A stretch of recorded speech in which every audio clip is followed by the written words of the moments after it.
pesos na worth ng kuryente na nakukonsumo ng isang pamilya, ilibre na natin ang matatarget natin 27 million Pilipino. 120 billion, katumbas yan ng 12% VAT na ating ibinabayad sa gobyerno.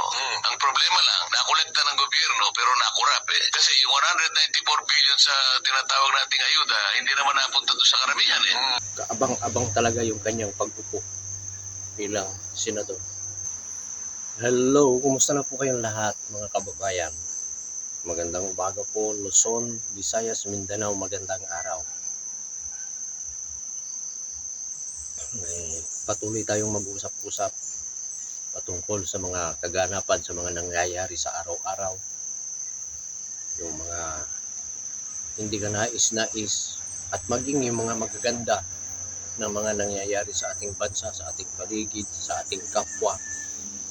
Ay gawan natin ng magagandang issue, gawan din natin ng negatibo. Sabi nga sa Biblia, punain yung dapat punain, sawayin yung dapat sawayin. Sa lahat po ng mga kapatid, Iglesia ni Cristo, magandang araw po muli sa inyong lahat.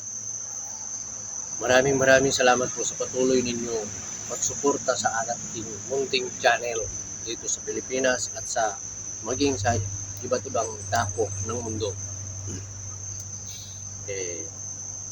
Napapanahon ngayon yung pag-upo ng mga senador, yung mga bago kasi may na-re-elect at si Senador Marcoleta ay siya ang bagong senador ngayon.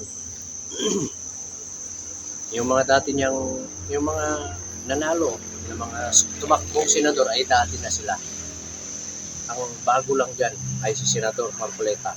Kaabang-abang siya. Sa kanya nakatingin ang mga mata ng mamamayang Pilipino ngayon. Kasi marami siyang ipinangako sa ating bayan noong siya ay nangangampanya. At umaasa po ang marami na matutupad ang kanyang mga pangako. Na ipatutupad niya ang batas ng pantay, walang mangyayaring korupsyon, walang mangyayaring panig dito, panig doon, kundi pantay, patas. Kumbaga timbang lang siya, libilado. Kung nakikita po ninyo yung timbangan ng katarungan, magka-label sila magka-label. Yung timbangan ng katarungan, tapos yung may hawak ng timbangan ay nakapiring. Ibig sabihin, timbang, patas. Ganon siya. Ganon nakatingin ang mga tao sa ating senador, incoming senador, Rodante Marcoleta. At ang isa niyang mga pangako ay yung mailibre ang kuryente, sa mga consumer na gumagastos ng 2,000 pababa. At yung 2,000 paangat, mabawasan niya yung konsumo nila. Kung halimbawa 10,000, mapapababa niya kasi maaalis yung VAT. Ano ang paraang gagawin ni Senador Marcoleta sa kuryente? Kasi maraming mga nagsasabi, wala yan, hindi mangyayari yan, ginaganon sila. May mga nagko-comment sa akin na pangako lang daw yun, na budol lang daw ang mamamayang Pilipino sa pangakong iyon ni Senador Marcoleta. May mga nagsasalita na ginawa lang daw niyang front ang salitang iyon para manalo, para magkamal daw ng pera ng bayan. Kasi ang iniisip nila kung ano yung kalakaran sa Senado, yun din ang gagawin niya. Halimbawa nga, si outgoing Senador Ramon Bong Revilla Jr. na nagkaroon ng problema doon sa tawag doon, yung kay Napolis noon, na yun ang naging issue niya kaya hindi siya nanalo. Janet Napolis, yung ang tawag doon? nakalimutan ko kung ano yung tawag nila doon. Eh, parang nakikita ng mga ibang mga tao na parang ganun din yung mangyayari kay Senador Marcoleta. Subalit, pakinggan po natin yung kanyang pahayag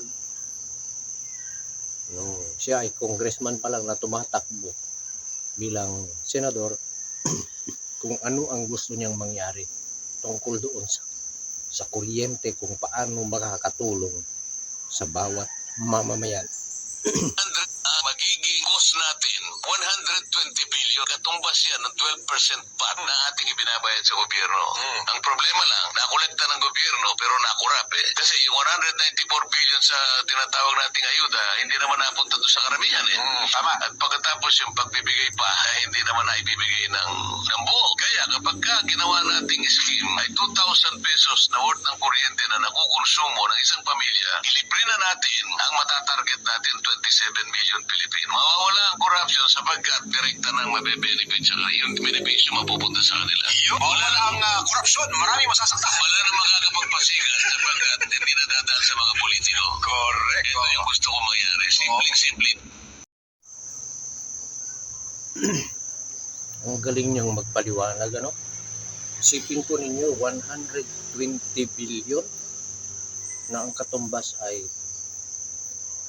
12% ng VAT. 120 billion ay nakurakot lang. Tapos dinala sa ayuda na hindi naman, wala namang malinaw na ayuda talaga. Grabe. Kaya tama yung sinabi ni Katonying na ang gobyernong ito, ang administrasyong ito ang pinakakurap. Grabe, 120 billion na di natin alam kung, pero sinabi ni Senador Marcoleta 12% VAT ang katumbas. Tapos yung plano niya ayun, napunta sa ayuda, 194 billion na ayuda. Sinong mamimigay nun? Yung 195 billion na gagawing ayuda. Napakalabo nun. Malabo. May maibibigay man, baka wala pang 10%. Sigurado yan. Kasi billion na yun. Kawawang Pilipino. Nagbabayad ng ganito, buwis. Yung VAT, yung ultimo bitchin, mayroong VAT yan. Yung bitchin, gasolina, ang laki ng VAT. Kuryente, ang laki ng VAT. Bigas, may VAT. Lahat may VAT. Ang programa ang gusto ni Senador Marcoleta ay ilibre na yung VAT sa kuryente. O di, malilibre. Tama yung sinabi niya na hindi na magbibigay ng ayuda ng direkta ng anong tawag nun? Ibig ko sabihin yung ibibigay sa mga tao na nakasip, magpila-pila pa, kundi rekta na mismo sa may bawat Pilipino mismo na matulungan. Yun nga ang sabi niya, rekta na. Hindi na mapupunta sa mga politiko. Kaabang-abang talaga yung kanyang pag-upo bilang senador. Yan po si Senador Rodante Marcoleta. Ang galing ng kanyang ng gustong mangyari, sana nga matupad. Yung mga ganyang style, nakita niya yung paraan ng pamumuno ng pamamahala sa Iglesia ni Cristo na maayos. Ultimo piso, ultimo sentabo nasisinop sa paanong paraan. Mula sa bawat lokal, may mga resibo. Bawat lokal yan. Sa mga pagsamba, may mga resibo. Pipirmahan, dadalhin sa distrito. Pagdating sa distrito, pipirmahan ulit. Kung ano yung resibo sa lokal, yun din ang resibo sa distrito. Pagdating sa distrito, ililipat sa sentral. Pagdating sa sentral, matinding pagsusuri na naman ang gagawin. Kung tama ba yung ipinasa sa kanila, kung tama ba yung dumating na pera. At pagdating doon sa sentral, dadalhin na sa mga bangko. Nakapangalan doon, Iglesia ni Cristo. Kung ano ang kailangan ng Iglesia ni Cristo, doon kukunin yung mga pangangailangan. Ibibigay sa bawat lokal. Kung saan nanggaling, di ba nanggaling sa lokal, ibabalik din doon. Ibabalik din doon sa distrito. Kaya tama yung nasusulat. Magbigay ayon sa pasya ng puso. Huwag mabigat sa kalooban upang makatulong sa mga nangangailangan. Sinong nangangailangan? Iglesia ni Cristo. Ganun ang ginagawa ni Senador Rodante Marcoleta. Sino ang nangangailangan ngayon? Mamamayang Pilipino. Ang galing. Ang galing. Ang galing ng ganyan katapat si Senador Rodante Marcoleta. Kaya abangan po natin yung kanyang pagpasok sa Senado. May awa ang Diyos, ay malaking ginhawa ang maibibigay niya sa mamamayang Pilipino. Mabuhay ka, Senador Rodante Marcoleta. Puntahan naman natin ngayon yung bagong chief PNP. May mga nagsasabi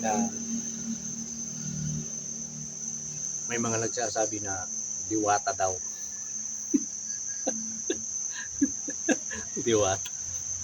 Diwata pare sa overload. Huwag na natin pansinin yun. Wala tayong magagawa doon. Kasi siya na ang chief PNP 4-star.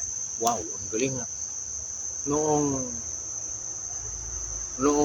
na may operation sila na hulihin si Kibuloy. Parang kwad pa lang siya noon, 1-star general, major general kung hindi ako nagkakamali, CIDG ang hinahawakan niya noong may operation sila kay Kibuloy. Tapos umangat noong kinuha nila yung dating presidente Tatay Digong, umangat na naman. Ang bilis ng promotion, no? Tapos nung nandun na umangat siya noon. Si President Bongbong Marcos ang nagbigay mismo sa kanya ng parangal.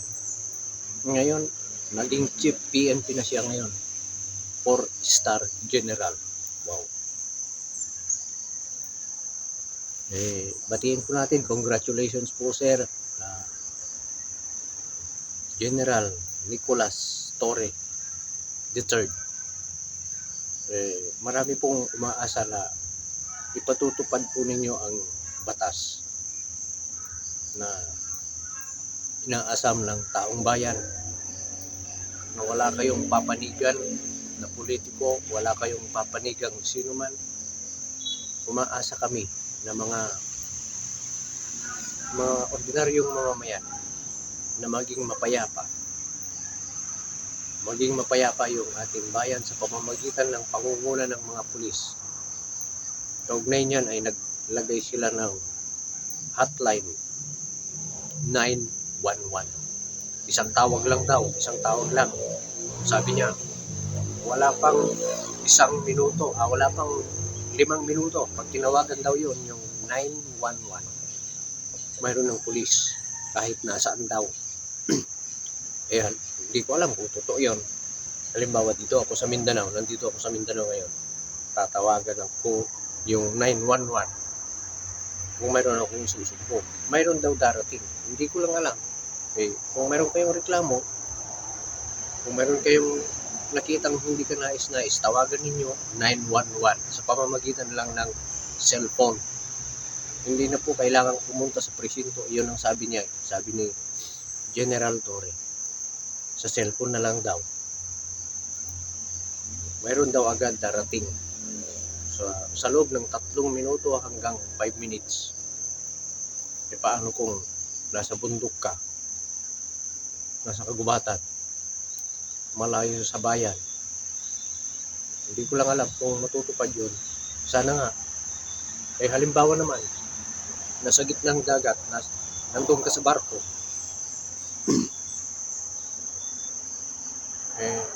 tawagan mo yung 911. Halimbawa, nagkaroon ng emergency. Makakatulong kaya sila?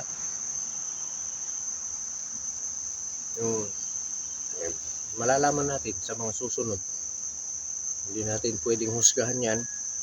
Maraming tumatakbo sa ating isipan, pero sana nga magkaroon ng magandang resulta yun. Saludo po, General Torre. Congratulations, Chief PNP, General Torre. Bueno, maraming salamat po. Patuloy ninyong pagsuporta sa akin. Hanggang sa muli, magandang araw po muli sa inyong lahat.